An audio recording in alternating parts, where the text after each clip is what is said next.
Andy 粉絲福利大放送啊！今期夠勁爆啊！只要買呢度呢 Andy 就返你12萬啊，而且仲送中港兩地車牌添，快啲嚟揾我睇樓啦 ！Hello， 大家好，我係 Andy 啊。咁我而家身處呢個位置呢，就係坦洲嘅佳景康城啦。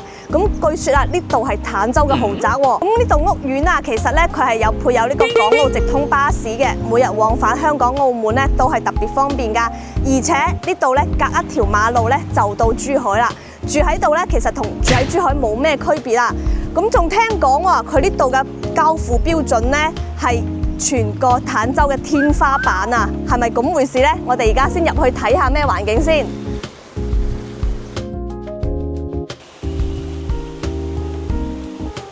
我而家呢，就嚟到呢個3期嘅一個園林啦。咁點解話佢呢度係豪宅呢？咁其實佢呢個樓盤嘅綠化係全坦洲投入資金最高嘅一個樓盤啦。咁據說啊，裡面呢仲有一個進口嘅羅漢松喎。咁而家鏡頭呢，就跟住 Andy 嚟感受一下呢度嘅園林綠化先。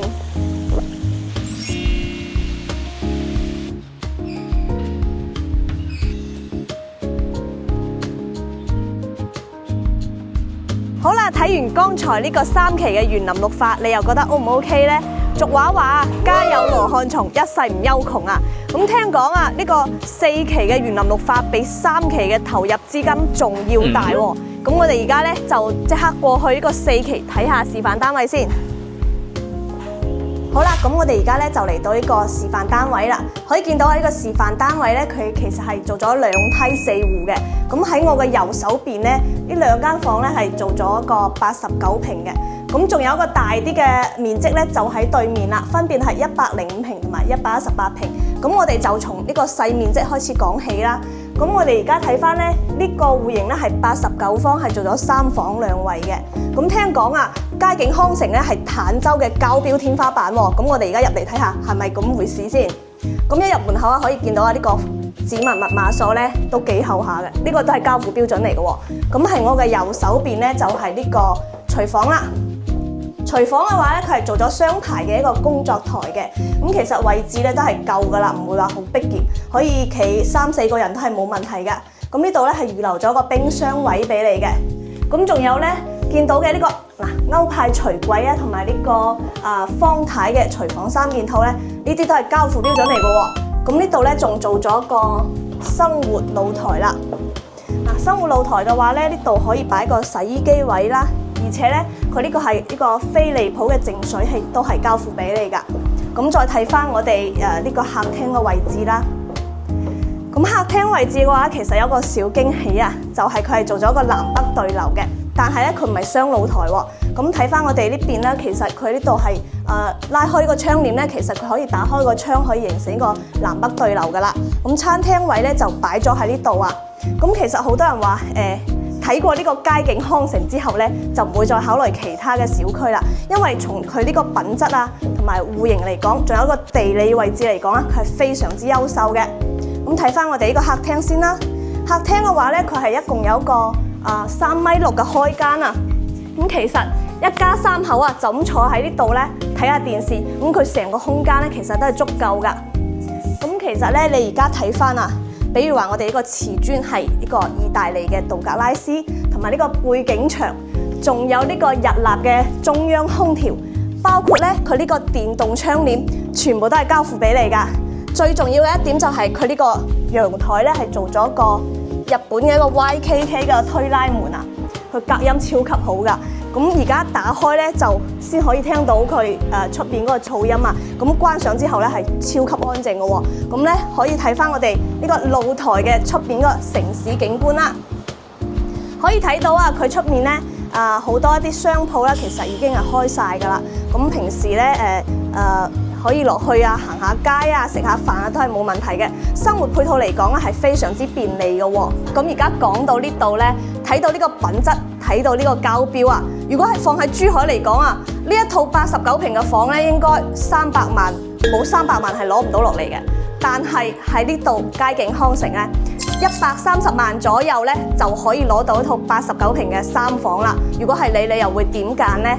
咁睇翻我哋休息區呢邊啦。喺我嘅左手邊就係呢個公共衛生間啦，做咗個乾濕分離嘅。其實我特別中意佢嘅一點咧，就係佢呢度做咗一個有一個百葉窗嘅一個細窗啦。其實呢個設計都幾好下嘅。咁可以見到啦，佢呢個梳妝台啊、洗漱台同埋一個廁所呢啲，全部都係交付標準嚟㗎。再睇翻我哋呢個客房先。客房嘅話咧，佢其實都係做得幾大下㗎啦。咁包括咧，佢喺呢度係做咗個細個飄窗位俾你。咁呢邊咧可以做翻一個衣櫃都係冇問題㗎。咁再睇翻我哋對面啦，對面呢個咧就係一個兒童房啦。佢呢個房間咧其實係有啲細嘅，但係佢呢度係贈送一半面積俾你嘅喎。咁其實都係足夠用㗎啦，可以作為一個 BB 房使用嘅。咁最後一個咧就係我哋一個主人套間啦，做咗一個獨立嘅衛生間啦。咁呢個衛生間咧同剛才嗰個客廁咧其實係一樣嘅，一樣都係有呢個明窗嘅呢個設計。咁再入嚟睇翻咧，我哋呢個空間啊，其實都係幾大㗎，可以做到一個3邊落床嘅，可以放一張1.8米嘅大床都係冇問題㗎。咁其實呢個位咧可以整成一張梳妝台都係 OK 嘅喎。咁呢度咧做咗一個落地窗啊，一樣可以睇翻樓下嗰個城市景觀啊。咁其實佢嘅採光方面咧都係非常之唔錯噶啦。咁再睇翻我哋呢個位置咧，可以見到佢樣板間呢個位置一樣設計咗一個好大嘅一個衣櫃俾你啊。咁你幾多衫咧都係足夠放噶啦。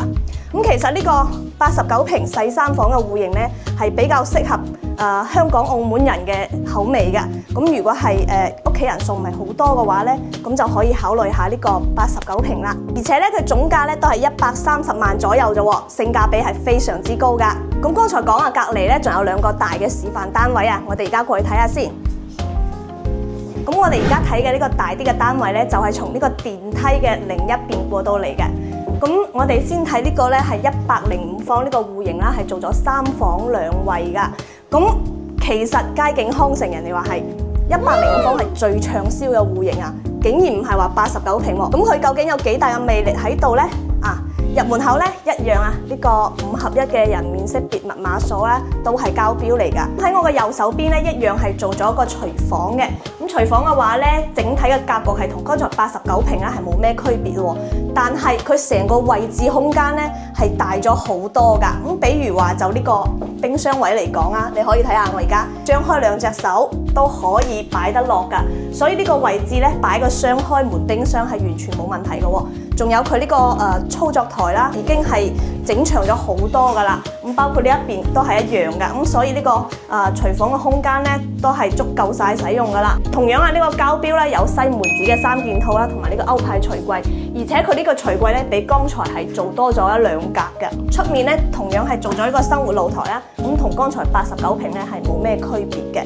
咁整體嚟講咧係雖然係格局係一樣啊，但係比89平嗰個廚房係大咗好多噶。咁再睇翻嚟我哋個客廳啦，你而家見到嘅智能開關咧都係交標嚟噶，到時都係配埋俾你嘅喎。咁可以睇到呢度呢個位置咧係 set 咗個餐廳位嘅。咁可以見到咧呢個客廳嘅空間咧成個係有3.8米嘅係個開間噶，咁係東南朝向嘅，呢個係非常大嘅一個優點啊。咁再睇翻咧可以見到睇到呢度咧係仲有好多空餘嘅一個位置㗎。咁呢度咧可以設計翻一個收納櫃啊，或者一個餐邊櫃都係非常之唔錯嘅喎。咁出嚟我哋呢度露台睇下先。哇！呢個推拉門好重手啊，因為咧佢都係一樣係 YKK 嘅一個品牌嚟嘅喎，而且咧做到雙重隔音啊。咁呢個質量嘅話，打颱風咧其實完全唔使擔心㗎。咁睇翻我哋呢個露台先啦。呢個露台嘅位置咧可以見到比剛才89平嘅要大好多㗎。咁望翻我哋出面嘅一個園林景先。呢個園林景咧，其實可以見到我哋而家嘅4期咧喺度施工緊嘅。咁聽講呢個4期比3期嘅園林咧仲要靚喎，因為佢呢個4期投入嘅資金咧係比較大㗎。咁可以睇翻咧，其實我哋呢個105方嘅一個戶型咧，佢係冇做到雙露台，但係佳景康城咧過2日咧會推出一個16棟嘅。呢個16棟嘅話，其實佢入面有好多戶型咧都係做到一個雙露台嘅喎。咁如果係想要資料嘅話咧，就可以掃上方嘅二維碼咧，後台聯繫 Andy 啦。或者想要睇樓嘅話咧，直接打上面嘅電話就可以聯繫到 Andy 啦。咁呢個105方嘅戶型咧，3房2衛啊，係160萬總價咧就可以攞低噶啦。咁睇翻我哋呢個休息區先，呢度咧做咗個，哇！呢個客房真係好大啊，而且咧佢仲係一個明窗嘅設計。咁呢個咧，呢個空間咧係放一張1.8米嘅大床，係完全冇問題嘅。咁對面咧就係我哋嘅公共衛生間啦。其實個公共衛生間都係一樣嘅，乾濕分離嘅設計。咁再睇翻我哋接下來呢個兒童房，哇！呢度最細嘅兒童房都可以做到咁大，真係好誇張啊！其實呢個位置放張1.8米嘅大床冇問題嘅。咁包括呢一度仲可以整埋一個衣櫃俾你，都完全有足夠嘅空間活動啊！再睇翻我哋最後一個主人套房啦，呢個主人套房真係簡直冇得頂啊！你可以睇下攝影可以企遠啲，可以睇下呢度成個嘅空間啦。咁呢個主人房咧，放得張2米嘅大床，不但止，佢呢度仲預留咗好多嘅私人空間。咁呢度咧，其實可以做一個私人區域，做一個辦公室啦，或者係做一個電競區域都係冇問題噶。咁對面呢度咧就係做咗一個 L 型嘅一個衣櫃啦。其實個衣櫃嘅話咧，其實都唔細噶啦。咁咧，佢最好嘅一點就係隔絕咗呢個床嘅位置啦。對面咧就係呢個衛生間啦。咁衛生間嘅話咧，其實大差唔差都係差唔多噶啦。咁睇埋呢個105方咧，我哋隔離仲有一個大啲嘅面積咧，就係118方啦。咁我再重複多一次啦。咁呢個105方嘅戶型咧 ，total 只要160萬就可以攞低啦。而且咧，佢呢度嘅交付標準都係好高噶，包括佢呢個中央空調日立嘅中央空調都係送俾你噶。咁我哋而家即刻過去呢個118平睇下先。咁而家咧就嚟到我哋最後一個示範單位啦。咁呢個示範單位咧，佢係118平，係做咗3+1房2個衛生間嘅。咁呢個示範單位咧，同剛才2個有啲唔同啦。咁一入門口咧，就係同你做咗個鞋櫃位噶。咁可以見到咧，佢呢度成個廳啊，係一個豎廳嘅設計喎。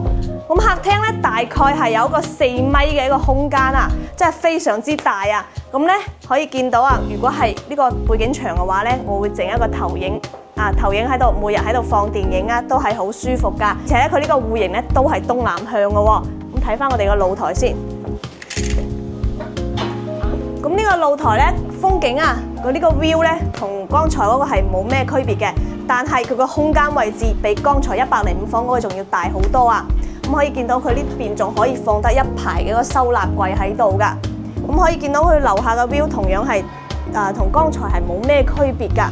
咁有句話就係咧，千金難買東南向啊！住喺度嘅話咧，就一定係會冬暖夏涼噶，比較舒服噶。咁睇翻我哋嘅餐廳位置先。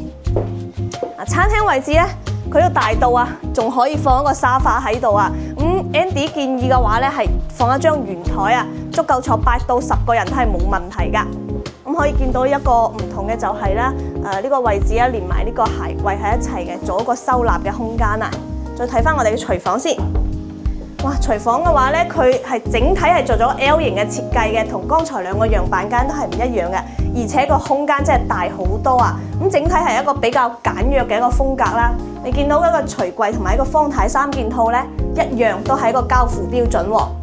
咁呢個生活露台咧都係有嘅，咁可能比剛才嗰個大少少咁多啊。一樣係擺一個洗衣機位嘅，咁睇翻都係我哋樓下嗰個園林景啦。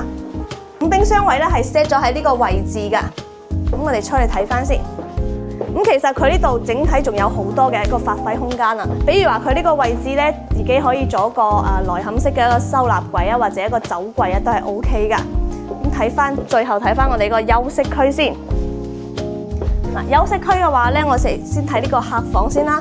客房一入門口咧，佢係做咗一排嘅一個衣櫃啊，再入到嚟睇翻先。哇！佢呢個空間真係夠晒大啊！但係咧，佢呢度只擺咗張1.2米嘅床，其實換翻張1.5米或者1.8米嘅床咧，都係完全足夠噶。咁呢度個位置咧，佢係將飄窗打咗佢做咗張書台嘅。咁我哋出嚟睇翻，對面咧就係呢個洗手間啦。咁其實呢個可以作為一個長輩房使用得 OK 嘅。咁洗手間咧，咁成個都係一個歐式嘅一個風格喎。咁比剛才嗰個衛生間要大好多㗎。咁畢竟佢呢個洗手台咧，足足應該有1.2米嘅一個長度啦。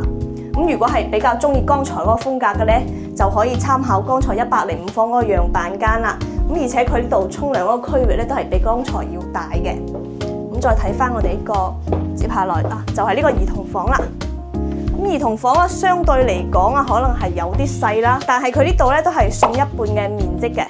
咁咧可以見到佢呢度有個細嘅飄窗台啦，而且咧佢呢度做咗個衣櫃啊，同埋一個收納櫃係一體嘅，所以係比較唔佔地方個設計嚟嘅。咁接下來咧，呢間咧就係一個主人套房啦。一入門口嘅右手邊咧就係一個衣帽間啦，但係呢個衣帽間對於 Andy 嚟講嘅話咧，我就覺得有啲細啦。咁對面咧都係一個主人嘅一個衛生間嚟嘅，同剛才個衛生間係一樣嘅。咁呢個洗手台咧，同樣係1.2米嘅一個長度啊，而且佢個沖涼區域咧都係比較大嘅。咁再睇翻我哋入嚟，呢度成排嘅呢個空間都係非常之闊落㗎，足足可以擺一張1.8米嘅大床。咁可以睇翻我哋呢度，佢係樣板間係做咗成排嘅一個落地窗啦，可以睇翻我哋嘅園林景啊。但係佢而家就施工緊，可能就冇辦法。咁咧呢邊做咗一個梳妝台都係 OK 噶。咁剛才我就話啦，嗰邊嘅衣櫃唔夠大。嗱，你可以睇到呢個位置咧，呢度咧係做咗個空隙啊，就係俾你做成排嘅一個衣櫃噶。咁呢個時候就夠啦啩。咁如果仲唔夠嘅咧，跟我嚟。呢度咧仲有最後一個創意空間啊，就好似剛才講，如果係嫌衣帽間唔夠大，衣櫃唔夠大，咁呢度完全可以整成個衣帽間，整成一間房咁大都係冇問題噶。咁如果唔想整成衣帽間嘅話咧，咁可以做一個瑜伽房啊、健身房或者電競房，完全都係 OK 嘅喎。好啦，咁呢個咧就係118方做咗4房2衛嘅一個戶型啦。咁佢 total 咧係大概係184萬左右嘅。咁而家睇完呢個示範單位啊，大家又覺得呢度點呢？咁3月2號啊，佳景康城咧會新推出一個16棟喎，而且揾 Andy 買嘅話咧，仲會返12萬俾你啊，送埋中港兩地車牌添。咁呢期視頻咧就講到呢度啦，我哋下期再見啦，拜拜。